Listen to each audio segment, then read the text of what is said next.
De mensajes que he titulado Los principios y prácticas que pueden llevar a la renovación de una congregación.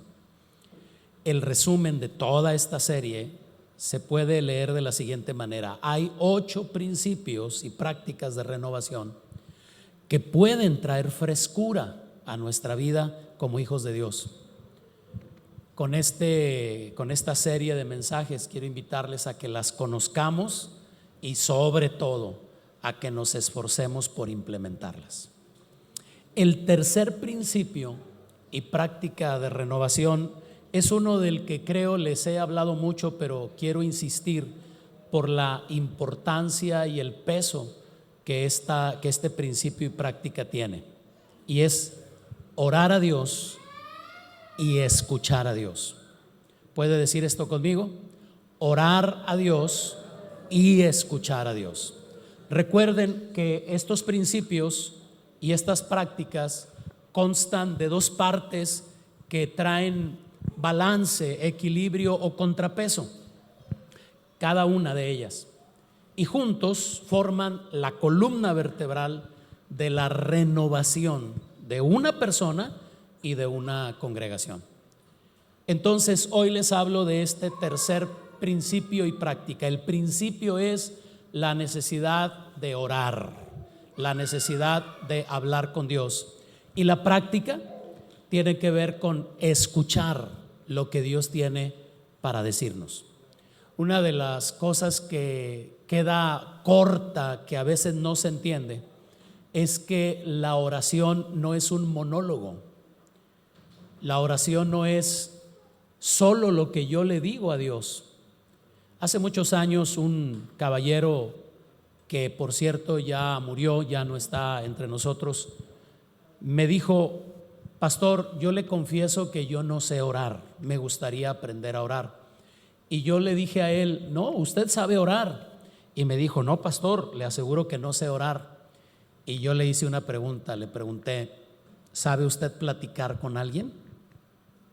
Me dijo: eso sí. Dije: entonces sí sabe orar. Porque mucha gente tiene la idea equivocada de que orar a Dios es mencionarle ciertas cosas, es como que llenar ciertos requisitos, pero no. Orar es simplemente tener una conversación con Dios, pero cuando digo conversación, es importante no perder de vista que para que una conversación sea efectiva, tiene que llenarse 2 elementos. Aunque a este caballero yo le dije que si sabía platicar, sabía orar. Ahora permítame sorprenderle yo a usted haciéndole una pregunta muy simple. ¿Usted sabe hablar por teléfono? La mayoría me va a responder que sí, y de hecho todos los días hablamos por teléfono, pero piense por un momento, ¿en qué consiste hablar por teléfono? Hablar y escuchar. Hablar y escuchar. Imagíneme a mí recibiendo una llamada y: hola, ¿qué tal? Me da mucho gusto saludarte. Hoy tenemos una temperatura de 13 grados centígrados, amaneció algo fresco, pero está bien rico porque esto y aquello, sin siquiera asegurarme con quién estoy hablando. Y obviamente me van a colgar, obviamente van a decir: ¿qué tiene este señor? Este señor se volvió loco, y me van a ignorar. ¿Por qué? Porque muchas veces, sabe que la mayoría de las personas que escuchan esta pregunta: ¿sabe usted hablar por teléfono?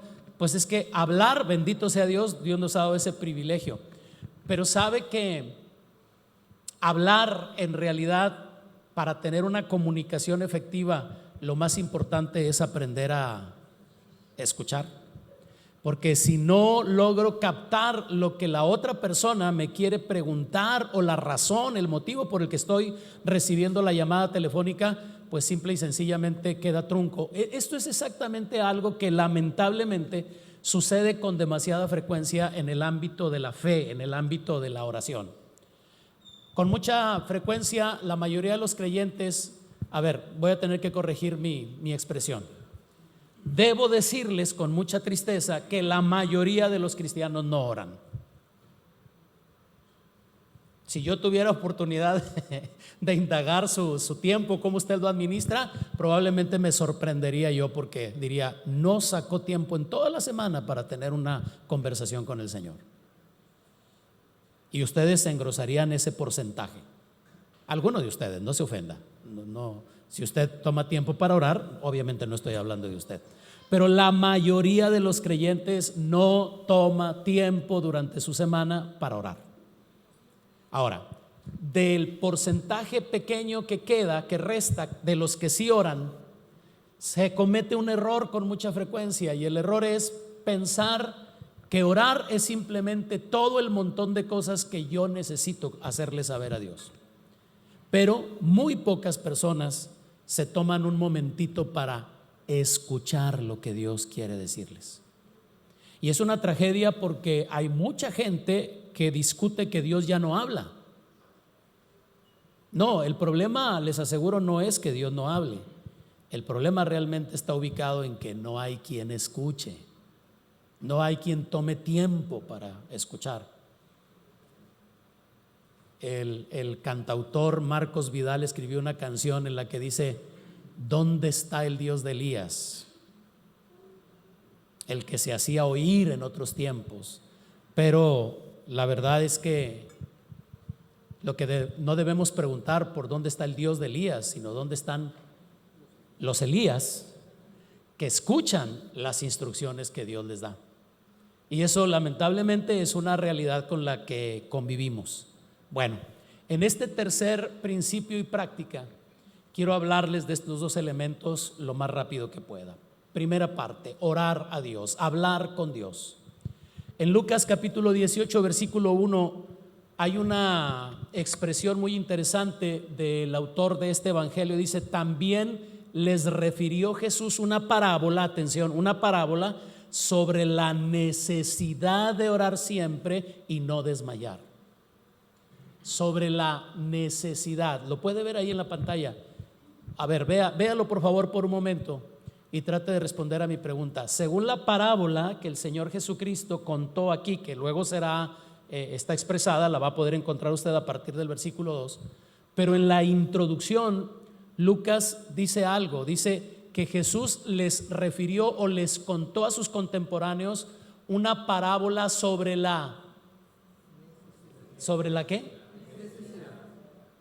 Permítame ser un poquito metiche en su preciosa vida.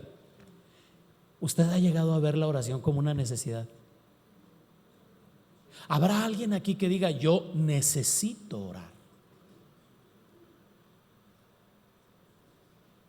Wow, qué interesante. Sobre la necesidad de orar, ¿cuándo?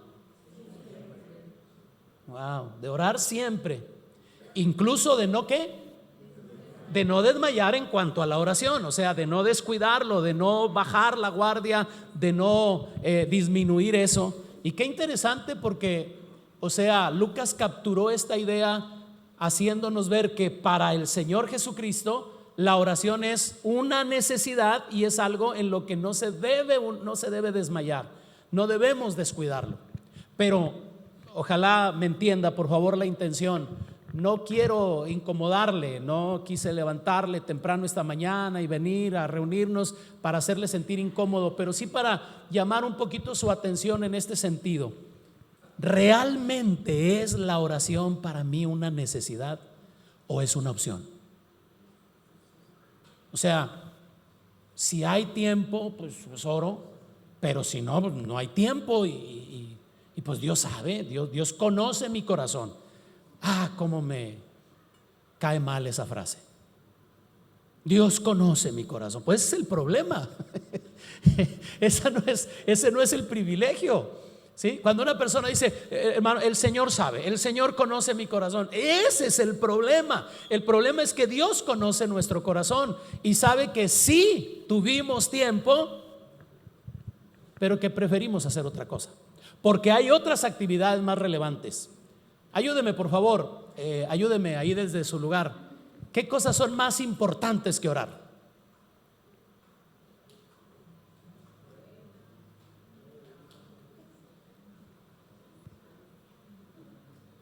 ¿Qué cosas son más importantes que orar? O sea, ¿Está usted pensando en su trabajo? Muy bien. La escuela, muy bien. Comer, ¿qué otra cosa? Las series.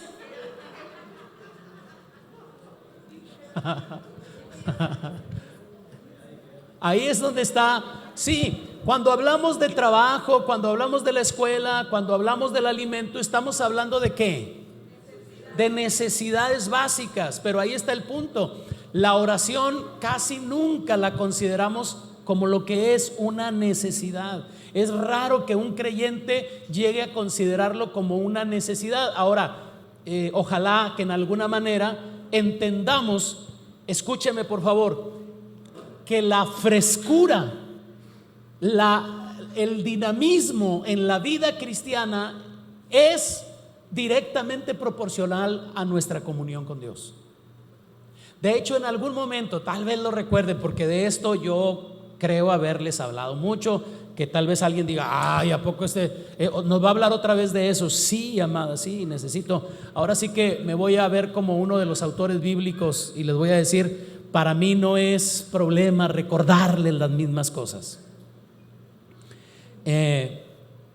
Yo les he dicho que para mí, yo comparo la oración con el sistema respiratorio de nuestro cuerpo.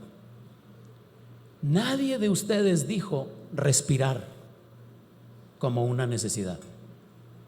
Nadie de ustedes. Dijeron comer, dijeron trabajar, dijeron etcétera, etcétera. Yo no escuché, a lo mejor alguien sí lo pensó, pero yo no escuché a alguien decir respirar. Porque ¿qué pasa si dejo de respirar? Entre respirar e ir a trabajar, ¿qué prefiere? Entre respirar y comer, ¿qué prefiere? ¿Se da cuenta cómo hay algunas cosas que realmente esas sí son necesidades?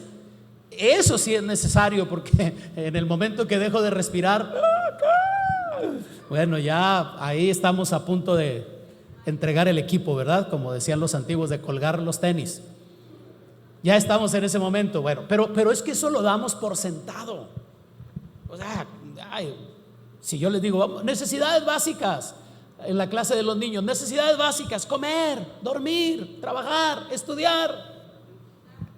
Pero habrá alguno que diga respirar. No, porque eso lo damos por sentado. Eso es algo tan propio de la vida humana que realmente llega a carecer de valor. Y a la vez, cuando lo analizamos, qué importante es, ¿cierto? Súper importante. Bueno, en el ámbito espiritual, en la vida espiritual, por lo menos es mi convicción, la oración es el sistema respiratorio del creyente. Si no aprendo, si no llego a considerar la oración como una necesidad en la cual debo procurar no desmayar, no estoy entendiendo muy bien en qué consiste la vida en Cristo. Ahora vamos a llevarlo a otro plano. ¿Cuántos creyentes creen ustedes? ¿Cuántas personas que se identifican como creyentes en Cristo culparán a su congregación, a sus líderes, a sus pastores, porque han perdido dinamismo en su vida cristiana? ¿Qué tan responsable es la congregación, la iglesia, el mensaje del pastor, el líder que está dirigiendo al grupo? ¿Qué tan responsables somos nosotros de que una persona comience a bajar su nivel espiritual?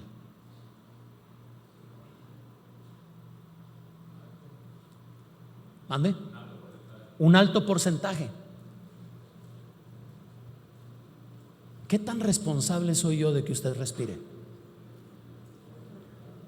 O sea, usted, imagínese usted ahogándose y decir: es que el pastor no trajo oxígeno. ¿Quién es responsable de que usted respire? ¿Qué tan responsable soy yo de que usted no coma? ¿Me culparía? A lo mejor sí, alguno diría: por haber llevado la ofrenda me quedé sin dinero para comprar lonche. Mugre pastor. Me convenció con su rollo y yo nomás iba a dar 50 y di 100 y era con lo que iba a comprar el lonche. Ingratos de la iglesia, le sacan a uno el dinero, el desayuno. A lo mejor sería buen tiempo para ayunar, ¿verdad? Pero no hay que culpar a alguien. ¿Realmente qué tan culpable es el ambiente, la congregación, los líderes, los predicadores de que una persona se esté secando espiritualmente hablando? Perdón, ninguna. Lo que nosotros hacemos es preparar lo mejor que se puede, un buen alimento, pero no podemos obligar a que ustedes lo coman. No podemos obligar. De hecho, cuando mis hijos eran pequeños, sobre todo mi Jonathan, sé que luego me va a reclamar por haber hecho este comentario, pero ese niño no quería comer, era igualito que yo. Bueno, opuesto a mí, no quería comer. Recuerdo, es un cuadro que yo tengo en mi mente aquí grabado, a mi Mari con una cazuelita con su papilla y su cuchara en la mano. Ver al monito correr y a la mamá atrás: ven para acá, Jonathan, por favor, hijo. Desesperada Mari decía: es que se nos va a enfermar, es que se nos va a poner mal, pero este niño no quiere comer, no quería comer. Y en mi corazón guardé yo esto, lo entendí hace mucho tiempo. No hay cosa más frustrante que tratar de darle de comer a alguien que no quiere abrir la boca. Inténtelo, si es que no lo ha vivido usted con sus propios hijos. Qué frustrante, qué desesperante haber invertido tiempo en preparar una rica comida, un buen alimento, y que luego el escuincle no quiere abrir la boca, o que la abra y la haga y aviente lo que le está dando. ¿Verdad que dan ganas de ¿cómo dice ese proverbio? Corrígelo con qué y qué, o cómo dice. Porque es frustrante eso. Amadas, amados, pese a lo que usted pueda pensar, déjeme decirle: no, usted no puede culpar a nadie de su inanición o de su falta de oxígeno. Eso es una responsabilidad personal, es una responsabilidad de cada uno de nosotros. Ahora, esto tiene dos maneras de interpretarse. Pues entonces sí es mi responsabilidad. ¿A qué vine? No hace falta que venga. O vine para que me inspiren a que yo entienda mi responsabilidad y tomar fuerza para cumplirla, para tomar cartas en el asunto y hacer de la vida de comunión con Dios un aspecto necesario en mí. Ahora, la propia vida del Hijo de Dios, de nuestro Salvador, del Señor Jesucristo, estuvo tan caracterizada por la oración que uno diría, o sea, yo escucho hoy en día a la gente con sus argumentos. Me he atrevido a crear una frase. Yo he dicho: nunca te vas a ver sabio argumentando en contra de la oración. Di lo que quieras, pero nunca te verás sabia o sabio argumentando, o sea, inventando un argumento contrario a la oración. ¿Por qué? Porque si el Hijo de Dios, que tenía comunión permanente con el Padre Celestial, apartaba tiempos específicos para practicar la oración, ¿dónde quedamos nosotros? ¿Qué excusa podemos presentar nosotros que valga ante esta contundente realidad? La vida de nuestro Salvador estuvo tan caracterizada por la oración que llegó un momento, y los que asisten a las clases que este año he venido compartiendo sobre la oración los martes, ya lo tienen muy claro en su mente. En Lucas capítulo 11 versículo 1, era tan evidente la vida de oración en el Señor Jesucristo que un día uno de sus discípulos, Lucas capítulo 11 versículo 1 dice: aconteció que estaba Jesús orando en un lugar. ¿Qué estaba haciendo? O sea que Jesús no era de los que dice: no, yo no tengo que orar, yo oro todo el día. Yo todo el día tengo comunión con Dios, yo todo el día, o sea, no tengo que apartar un tiempo. Aquí, según lo que leo, Jesús estaba orando ¿dónde? En un lugar. O sea, se apartó. Entonces, ¿dónde quedo yo con mis excusas humanas, inútiles, inservibles? No, yo no necesito apartar tiempo para orar, ni tengo que tener un lugar específico para orar porque yo tengo la vida de Cristo en mí. ¿Qué es eso? O sea, ¿argumentaría alguien que Cristo no tenía la vida de Cristo en él?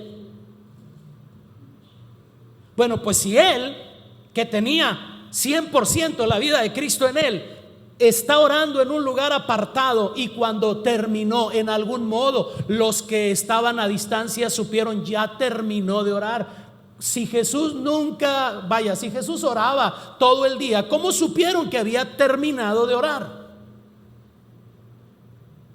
Cuando terminó de orar, uno de sus discípulos le dijo: Señor, enséñanos a orar, así como también Juan enseñó a sus discípulos. Ahora, esto presenta una pregunta muy interesante, familia. Por favor, no respondan, es más, no me respondan, quédense callados. Escuchen nada más la pregunta que voy a hacer. ¿Realmente es necesario orar? Por lo que más quieran, no me respondan. O pongan cara de sabio, pongan cara así como entrecierren los ojos así y digo: oh, interesante pregunta. Sí, parece que no, pero es una pregunta interesante.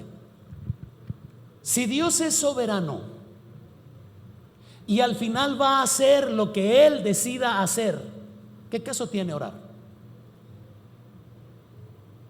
¿Verdad? ¿Verdad? Ahí sí ya, caray.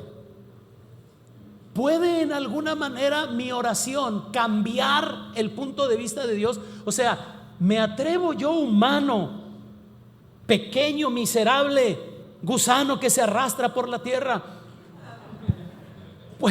¿Puede un razonamiento mío ser superior al razonamiento de Dios y cambiarle su manera de pensar?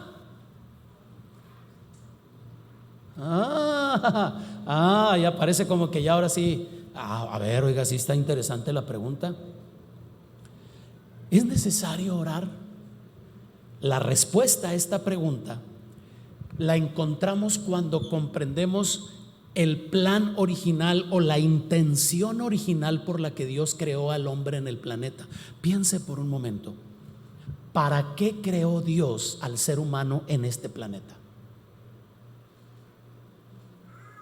¿Qué tenía en mente Dios? Ahora me van a decir: pues ¿quién va a saber eso? ¿Quién va a saber lo que tenía en mente Dios? Nosotros. Usted y yo tenemos acceso a saber lo que Dios tenía en mente. ¿Cómo? Sí. Vamos a Génesis 1:26. Porque gracias a Dios Él nos revela lo que Él tenía en mente. Entonces dijo Dios: hagamos al hombre a nuestra imagen, conforme a nuestra semejanza, y aquí está, y señoree sobre los peces del mar, en las aves de los cielos, en las bestias, en toda la tierra y en todo animal que se arrastra sobre la tierra. ¿Para qué creó Dios al hombre en el planeta? ¿Para qué? Para que lo señoree. Atención, ahorita regreso a esa palabrita, pero antes quiero que vea cómo David, autor del Salmo número 8 en la Biblia, comunica una idea semejante, inspirada precisamente por este razonamiento. Salmo 8, versos 6 al 8. Escribe David diciendo: cuando veo los cielos, obra de tus dedos, la luna y las estrellas que tú formaste, digo: ¿qué es el hombre para que tengas de él memoria? Y el hijo del hombre para que lo visites. ¿Qué es el ser humano? Y en el verso 6 dice: le hiciste señorear. La palabra señorear, si tiene manera de subrayar, de ponerle ahí algo, resaltar: le hiciste señorear sobre las obras de tus manos, todo lo pusiste debajo de sus pies, ovejas y bueyes, todo ello, y asimismo las bestias del campo, las aves de los cielos, los peces del mar, todo cuanto pasa por los senderos del mar. David está ratificando, confirmando por medio de la inspiración del Espíritu lo que Génesis 1:26 nos enseña: que Dios creó al hombre en este planeta para señorear o para cumplir una función, y es que la palabra que se traduce al español señorear en Génesis 1:26 y en Salmos 8:6. La palabra es mashal, que significa literalmente señorear o gobernar. Y esto indica que Dios le dio a Adán y a sus descendientes, es decir, a la raza humana, les dio el nombramiento oficial de administradores de Dios en la tierra. Es decir, todavía me sorprende que haya gente que se sorprende cuando me escucha decir: Dios nunca tuvo planes de gobernar directamente Él este planeta. Él, cuando lo creó, lo entregó a la administración del ser humano. Dios iba a ejercer su gobierno de manera indirecta a través de su delegado, el hombre. En otras palabras, le delegó suficiente autoridad al ser humano para ejecutar la voluntad de Dios en este ámbito, en esta tierra. ¿Me estoy explicando? De tal manera que el salmista en el Salmo 115, verso 16, revela una verdad contundente, importantísima. Vaya conmigo porque esto es importante. Salmo 115, verso 16 dice: los cielos son los cielos de Jehová, y ha dado la tierra a los hijos de los hombres.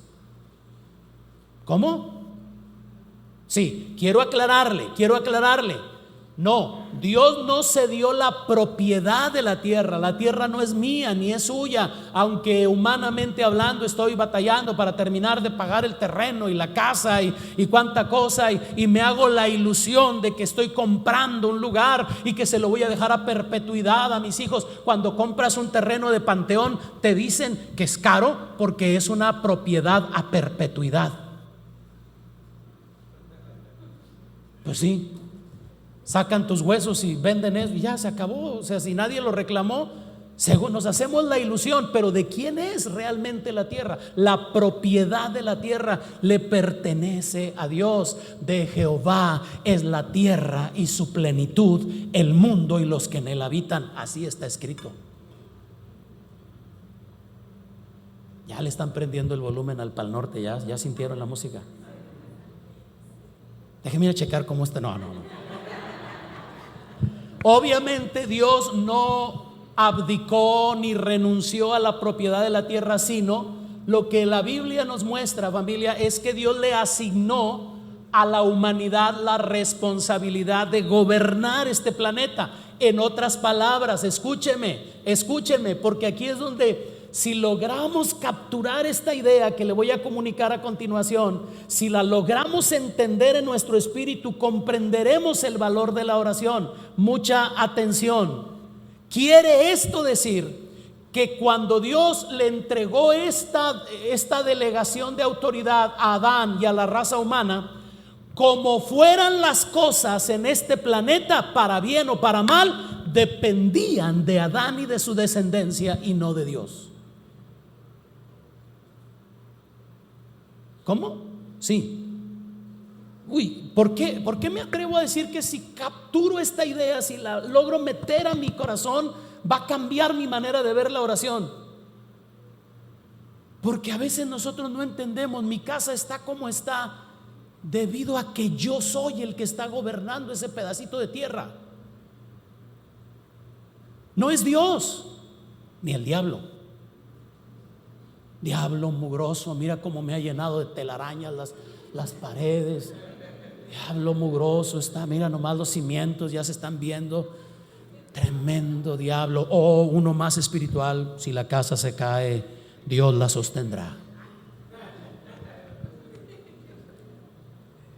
Amadas, amados, hace algunos años el Espíritu Santo me habló y me dijo: el reino revela al rey.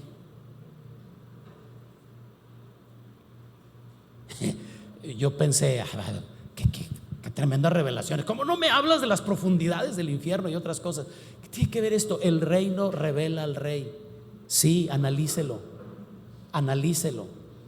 Dios le delegó suficiente autoridad al ser humano para que administrara el planeta de tal manera. A ver, cuando cuando Dios comenzó a ordenar todo, luego puso a Adán en el huerto. ¿Para qué puso Dios a Adán en el huerto? ¿Alguien se acuerda? Hay dos palabras. Lo puso para que ¿qué? Para que lo labrara y para que lo cuidara. ¿Ok? Ahora, ¿no se le hace interesante esto? ¿Por qué Dios pondría a un ser humano a labrar, es decir, a trabajar una propiedad y a cuidarla? ¿Cuidarla de quién? A ver, déjeme usar el ejemplo de nomás cruza la frontera. Los que cruzan la frontera, que ahora se está batallando más, pero los que cruzan la frontera se dan cuenta que muchas casas en los Estados Unidos no tienen protectores. Y te encuentras con las bicicletas ahí, no le ponen cadenas, no las tienen que amarrar. Y uno se sorprende y dice: caray, ¿por qué? Oiga, ¿qué está pasando? ¿Qué onda acá? ¿Por qué pasa eso?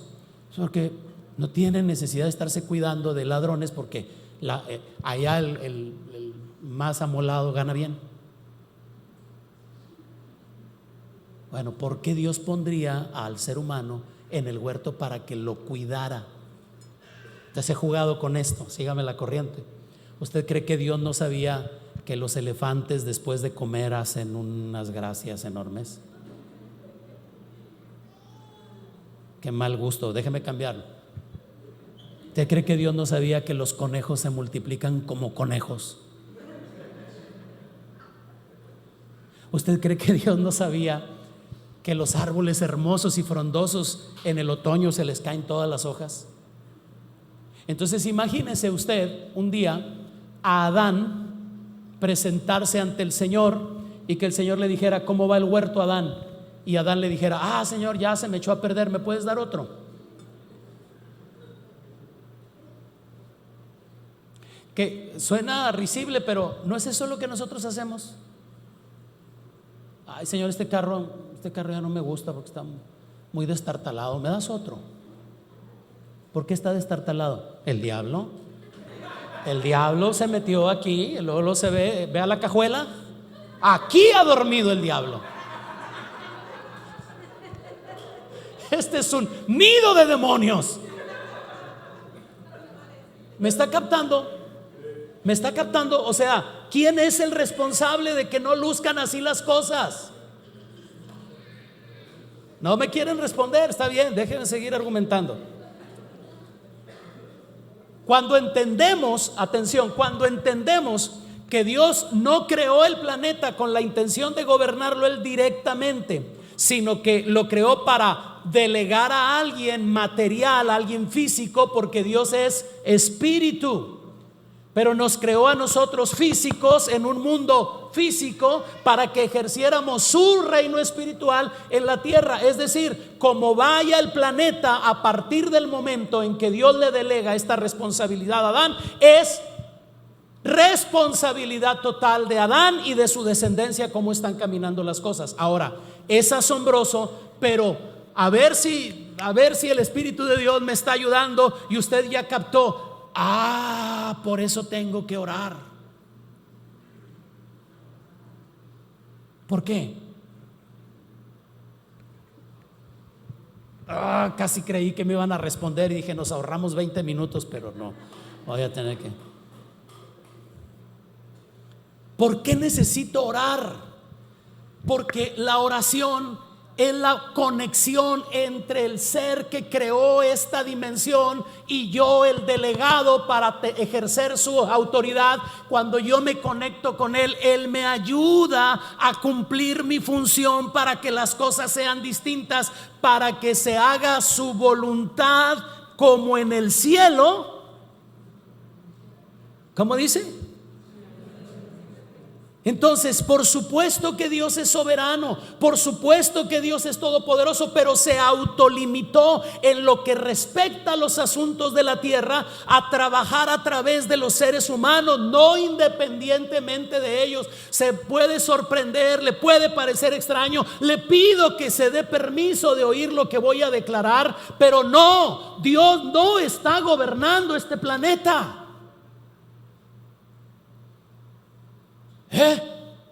No. Dios, ¿usted cree que si Dios estuviera gobernando este planeta, estaría el planeta como está? Ahora, ¿quién lo está gobernando? No, no lo está gobernando el hombre. Pues ¿quién le entiende? No nos acaba de decir. No está diciendo que Dios nos delegó la responsabilidad. Sí, ¿y qué hizo el hombre? ¿Qué hizo el hombre? He jugado con esto, a ver si con esto logro inspirar a alguien. Este lugar lo ocupamos nosotros ahorita. Nosotros podemos elegir si lo pintamos verde, rojo, amarillo, del color que querramos, pero este lugar, ¿a quién le pertenece? El dueño de este lugar se apellida Perales. Yo lo conozco como el señor Perales, pero no el que compuso las canciones, o es otro señor Perales. Él es el dueño de este lugar. Qué interesante, él es el dueño de este lugar. Le hago una pregunta, pero aunque él sea el dueño de este lugar, ¿él puede entrar aquí cuando él quiera? ¿Por qué no? Es el dueño. Pero lo rentó. ¿Sí? Ahora imagíneme a mí que, como estamos pasando por una serie de situaciones adversas, me comunico con él y le digo: señor Perales, ¿habría algún problema si le subarrendo un pedacito a unas personas para que pongan un negocito? No, usted sígame pagando la renta y usted sabe, bueno, yo lo subarrendo, yo le rento una partecita a otra persona. Esa otra persona comienza a tener autoridad sobre ese pedacito, aunque yo tenga sobre este pedazo y aunque esto no sea mío, si no haya un dueño. ¿Estamos de acuerdo? Bueno, Dios es el dueño. ¿Quién creó el planeta? Dios. ¿A quién le pertenece el planeta? A Dios, pero Él se lo entregó al ser humano. ¿Y qué creen que hizo el ser humano? Hay una huella. Hay una huella. A ver, vaya conmigo, por favor, vaya conmigo, Génesis 1:28. A ver si lo puedo. Me sentí inspirado a compartirle esto. Vamos a Génesis 1:28. Leímos ahorita el 26, pero ahora vaya a Génesis 1:28, porque ahí se aclara un poquito más el concepto. Y los bendijo Dios. Por favor, noten. Los bendijo Dios. ¿Qué les dijo? Fructifiquen y multiplíquense, llenen la tierra, sojúzguenla y señoréenla. ¿Pueden usar sus deditos? Vamos a ver las 5 palabras. Dice, les dijo: fructifiquen, multiplíquense, llenen la tierra, sojúzguenla y señoreen. 5 cosas. ¿Estamos? ¿Sí? Bien, después de esto viene Génesis 3. ¿Qué pasa en Génesis 3? En Génesis 3 la serpiente, Satanás, engaña a la mujer y entonces ahí sucede un subarrendamiento. Pero ahora vaya conmigo a Génesis 6. Génesis 6:1.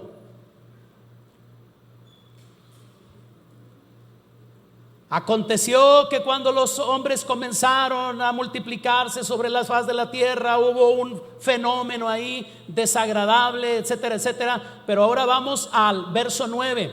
Estas son las generaciones de Noé, varón justo, era perfecto en sus generaciones. Con Dios caminó Noé y engendró Noé hijos e hijas, etcétera, etcétera. Pero vio que había un chorro de cosas malas. Ahora vaya al capítulo 9. Capítulo 9, Génesis 9:1. Bendijo Dios a Noé. Note la similitud con el verso con Génesis 1:28. Bendijo Dios a Noé y a sus hijos y les dijo, cuente sus deditos: fructifiquen, multiplíquense, llenen la tierra. ¿Qué falta? ¿Qué falta? ¿Por qué Dios ya no puede mencionar sojuzguen y señoreen? La respuesta, se tardó en llegar la respuesta. Vaya conmigo a Lucas 4. Se tardó en llegar la respuesta.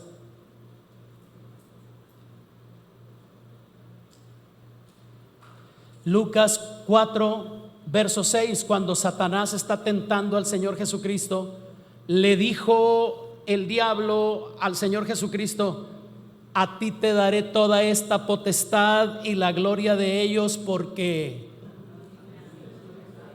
¿por qué? porque a mí me ha sido entregada y a quien quiero la doy. ¿Quién está gobernando esta tierra? La pregunta es ¿por qué?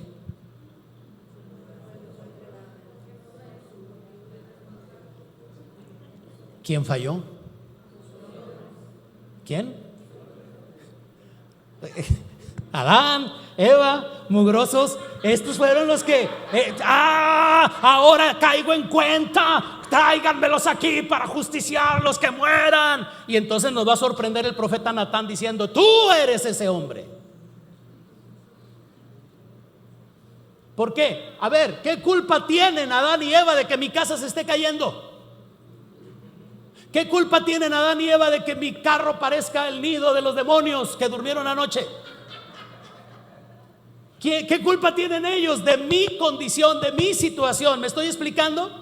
Ahora, si logro captar esto, si logro entender esto, wow, necesito la conexión con Dios, porque si tengo comunión con Dios, Dios va a ejercer su voluntad a través de mí. Me voy a convertir en un representante de la autoridad de Dios en mi entorno, y en mi entorno el enemigo ya no tiene por qué estar haciendo estragos. En mi entorno yo determino que se haga la voluntad de Dios como en el cielo, en el pedacito que yo puedo gobernar. ¿Qué puedo hacer yo para que el reino de Dios se establezca en Monterrey? No es mucho lo que puedo hacer. Lo que puedo hacer es compartir para que más gente deje de estar bajo el poder del maligno, y cada persona que se va convirtiendo al Señor Jesucristo va encontrando libertad. Por eso el Señor dijo: conocerán la verdad y la verdad los hará libres. ¿De qué?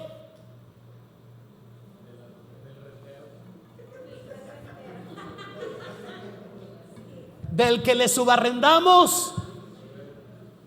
Porque el enemigo no quiere que prediquemos el evangelio a las demás personas. Escúchenme, amadas, escúchenme, amados, suena muy simple esto. El enemigo no quiere que prediquemos el evangelio, porque si más gente se convierte a Cristo, se le cae su teatro. Pero no se le ha caído. Y según lo que dice la Biblia, no se le caerá hasta que regrese el precioso Hijo de Dios en su segunda venida y establezca su reino por fuerza. Ahora lo está haciendo por gracia, ahora lo está haciendo por amor. Bien, qué importante es entender el valor de la comunicación que debemos tener con Dios por medio de la oración. Pero orar a Dios, orar al Señor, que Él haga su voluntad en nuestra vida, es la mitad de la ecuación. Pero necesito escuchar a Dios para que Dios me dé directrices, para que Dios me ayude a entender lo que Él está queriendo hacer en una determinada situación, en una determinada circunstancia. Padre, ¿cuál es tu voluntad en este asunto? Señor, ¿qué debo de orar? ¿Qué es lo que pido? Necesito que llegue un momento en mi comunión con el Señor en el que yo diga: bueno, Señor, esto es todo lo que yo te tenía que decir hoy. ¿Tienes algo que decirme tú a mí? Y guardar silencio y permanecer un ratito en espera.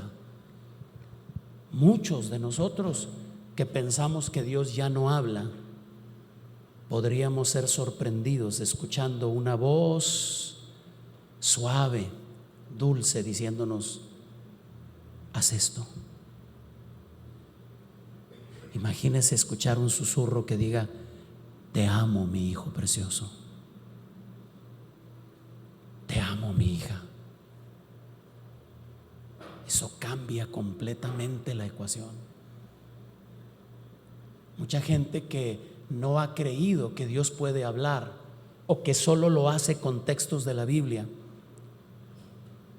Me ha tocado ver gente llorar, derramar lágrimas, porque cuando nos hemos quedado callados un ratito para escuchar si Él quiere decirnos algo, han escuchado una frase que ha enternecido su corazón. Dios nos conoce. No nos conoce de que nos convertimos para acá, nos conoce de mucho antes. Sabes que en realidad nadie puede venir a Dios sin que Dios lo atraiga. Fíjate lo que dice Juan 6:44. Ninguno puede venir a mí, dijo el Señor Jesucristo, si el Padre que me envió no le trajere, y yo le resucitaré en el día postrero. ¿Cómo nos atrae Dios hacia Él? Sorpréndanse un poquito, nos habla. No, pastor, a mí nunca me habló. Nos habla en un lenguaje que probablemente no entendemos, pero nos convence de la necesidad que tenemos de venir a Él, de venir a Cristo. ¿Cuánto se batalló para que tú y yo viniéramos al camino del Señor? ¿Cuántos pueden levantar su manita como un testimonio de no, sí se batalló para que yo convirtiera mi corazón? Es más, algunos van a levantar, no, todavía está batallando. No se crea, todavía me resisto, todavía. Usted me ve aquí, pero mi corazón anda en otra parte. Pues déjame decirte que nadie puede venir a la salvación si no es porque el Señor mismo trata con nosotros. Por eso Romanos 10:17, que la mayoría de nosotros tenemos memorizado, dice: así que la fe es por el oír, y el oír, ¿qué? Por la palabra de Dios. ¿Quién me convenció a mí de la necesidad que tengo de Cristo? ¿Por qué vine a Él? Él habló conmigo, pero me habló en un lenguaje que yo no entendía, pero que pude percibir en mi espíritu y me atrajo hacia Él. Entonces, qué importante es que nosotros entendamos la necesidad que tenemos, por una parte, de hablar con Dios, pero por otra parte, de escuchar lo que Dios quiere hablar con nosotros. Amados, no me estoy refiriendo, por favor, elimine esos factores. No estoy hablando de la palabra profética ni de la palabra de, no estoy hablando de eso. Eso ocupará su lugar en su momento cuando hablemos de los dones espirituales. Pero ahorita no estoy hablando de eso. Estoy hablando de la comunión con Dios. Déjenme hacerle unas preguntas bien absurdas. ¿Cuántos de ustedes creen que Dios está vivo? Vivo. ¿Cuántos creen que Dios está vivo? O sea, ¿usted cree que Dios es un ser vivo? A ver, levante la mano los que creen que Dios es un ser vivo. Los que no tienen la mano levantada, ¿qué creen? Que no, pues no me interesa. O sea, si vive o no vive no es mi asunto. ¿Usted cree que Dios está vivo? Otra pregunta. ¿Usted cree que si Dios está vivo está haciendo algo? Lógico, ¿verdad? ¿Qué estará haciendo? Escúcheme, no es broma. ¿Qué estará haciendo? Está preparando un lugar. Ese es el Señor Jesucristo. El Señor Jesucristo dijo: voy a preparar lugar para ustedes. Él anda pero bien ocupado allá preparando. Ya va en el Fomerrey 824 del cielo, preparando vivienda para todos los que dan poquilla ofrenda. Los que no han acumulado puntos suficientes. Pero el Padre, ¿qué estará haciendo? O sea, está sentado esperándonos. Gabriel, ¿a qué hora son? Está haciendo algo. Está tratando con los pueblos. Está velando porque su palabra se cumpla. Pero la razón por la que no sabemos lo que está haciendo es porque no lo escuchamos. ¿Saben por qué estoy compartiendo con ustedes estos principios y prácticas de renovación? Porque creo con todo mi corazón que en este momento Dios está convocando a toda su iglesia en el mundo entero a renovarse en el espíritu antes de que llegue el momento en que el precioso Hijo de Dios venga a arrebatar a su iglesia. Amadas, amados, ¿tienen una idea? Por favor, pónganse positivos, no se pongan negativos, pero tienen una idea que si viniera el Señor Jesucristo hoy, ¿cuánta gente cristiana nos quedaríamos? Y dije, nos quedaríamos para que no se sientan mal. No me. Porque le vi la cara, pues si él se queda, no, pues. Que eso va a ser algo terrible. Ustedes se imaginan estar anunciando la venida de Cristo, estar hablando, consagrémonos, oremos para quedarme. De por sí muchos que no me quieren, se quedó, qué bueno. Para que vean que no andaba tan bien como él pensaba. Por eso dijo Pablo, no sea que siendo heraldo para muchos, venga a quedar reprobado al final de tiempo. Bien, si el Señor apareciera ahorita en este momento, ¿cómo encontraría su iglesia? Ahora ya sé, algunos me van a decir, no, es que yo no creo que venga. Bueno, es que yo no creo en el rapto. Yo ya lo analicé y dije, perdónenme ya todos, no acepto. Y salieron corriendo.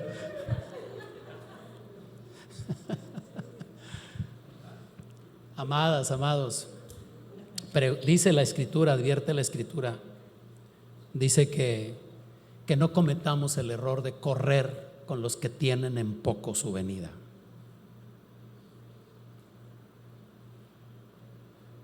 Ya hablaremos de eso, porque quiero seguir hablando de doctrina, quiero seguir hablando qué debemos hacer nosotros ahora en este tiempo. Hablaremos de eso, pero ahora, amadas, amados, creo que lo más importante, fíjense qué interesante, ya estoy en la recta final, relájense un poquito, ya estoy en la recta final, también China, para que te relajes un poquito.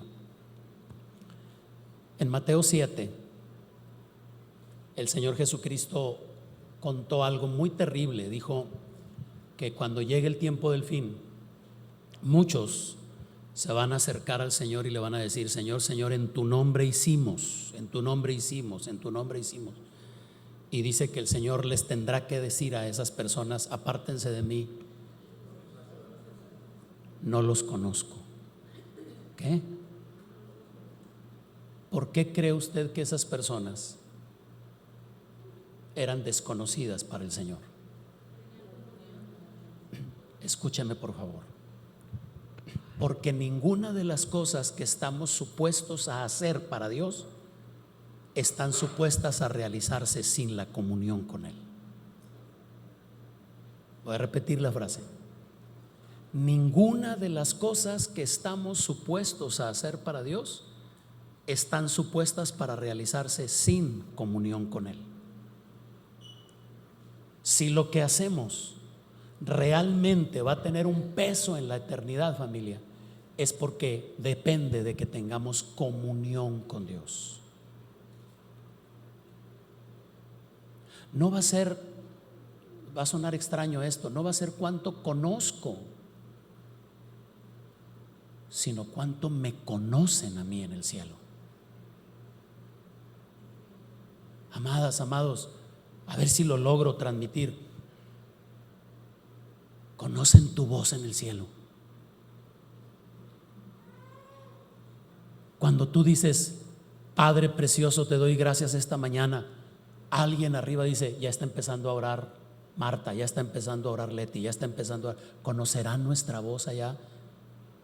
¿O nunca ha llegado nuestra voz allá? ¿Qué es lo que le puede dar frescura a nuestra vida como creyentes? Hay varias cosas, pero una de las principales y tal vez la más importante es nuestra comunión con el Señor. Bien, orar a Dios y escuchar a Dios. Voy a terminar, quiero ver si funciona esta vez. Quiero dejarles una tarea. ¿Va? ¿Aceptan una tareita? Es sencilla, es sencilla. Son unas cuantas planas nada más. ¿Cuántos y cuántas de ustedes se comprometerían con Dios el día de hoy para que esta semana, a partir de mañana y hasta el próximo domingo, no salgamos de casa sin haber tomado por lo menos 15 minutos de oración?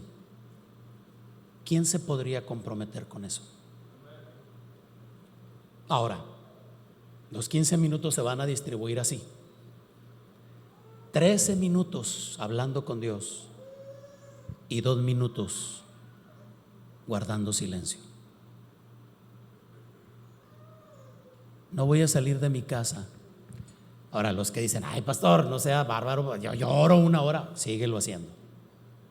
Estoy hablando de comprometernos, que esta semana me gustaría escuchar testimonios, a ver si pasa algo en esta semana. Yo le he pedido a Dios, yo le dije: Señor, se me ocurre esto. Y el Señor me dijo: sí, siervo mío, diles.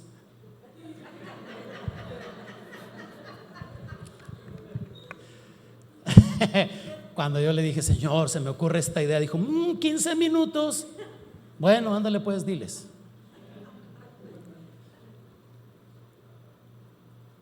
Creo que cuando nosotros aprendemos a comprometernos con poquito, pero que sea un compromiso, Dios puede llevarnos a incrementar ese nivel de compromiso. Toda persona que tiene dificultades para decir: yo le doy a Dios el 10% de mis ingresos, escoja otro porcentaje, pero escoja un porcentaje. Eso es clave. Pero relájese, no voy a hablar de... Lo quiero traer a colación hacia la oración. Un pequeño porcentaje de oración puede comenzar a marcar una diferencia grande en el futuro. Si usted ya acostumbra a orar 20 minutos, media hora, 1 hora, todas las mañanas, le felicito y le animo a que lo siga haciendo. Pero si no lo hace, ¿se comprometería el día de hoy con Dios? No conmigo, con Dios, a decir: Señor, esta semana me comprometo, no voy a salir de la casa sin antes tener por lo menos 15 minutos de oración. ¿Quién me acompañaría a hacerle esta promesa al Señor? A ver, pónganse de pie los que lo quieran hacer.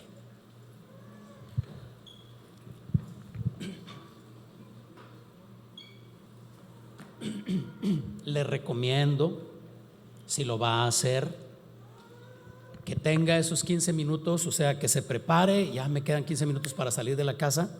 Ok, 13 minutos, Señor, te doy gracias por darme vida en este día, porque pude dormir.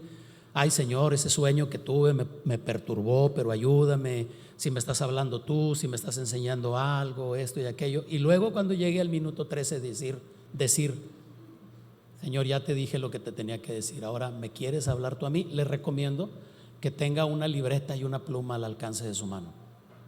Y lo que venga, lo que usted interprete como que Dios le está hablando, que lo escriba, lo guarde, porque creo con todo mi corazón que Dios va a comenzar a dar instrucciones, Dios va a comenzar a traer dirección, guía.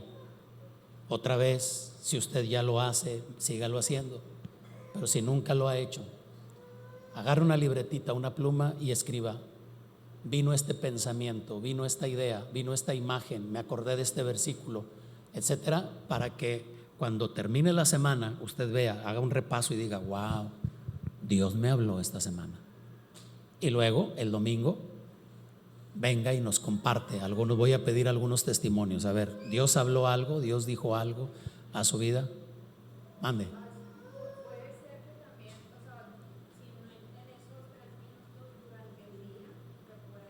Por supuesto, pero es que si hacemos eso, no van a ser los 15 minutos, van a decir: a mí Dios me habla a lo largo del día, y no lo van a hacer. Comprometámonos con 15 minutos y por supuesto permanecemos alerta, porque a lo mejor en el minuto 13 Dios dice: permanece atento porque te voy a dar una clave a las 8:40. Y usted escribe: me dijo que a las 8:40.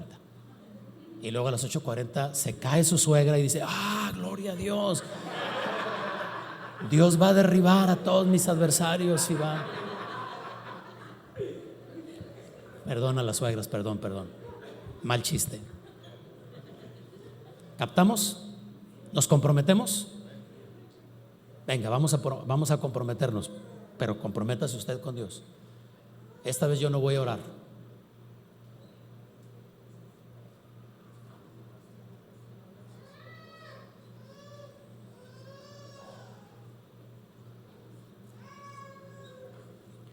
Padre bueno, gracias por esta oportunidad de poder compartir sobre la importancia de la comunión contigo. Gracias por la sensibilidad y la sencillez del corazón de mis hermanas y mis hermanos que están comprometiéndose contigo, Señor, para dedicar esta semana esos minutos a la oración y así, Señor precioso, capturar lo que tú estás queriendo hablar a nuestras vidas. Ayúdanos, ayúdanos, Rey precioso.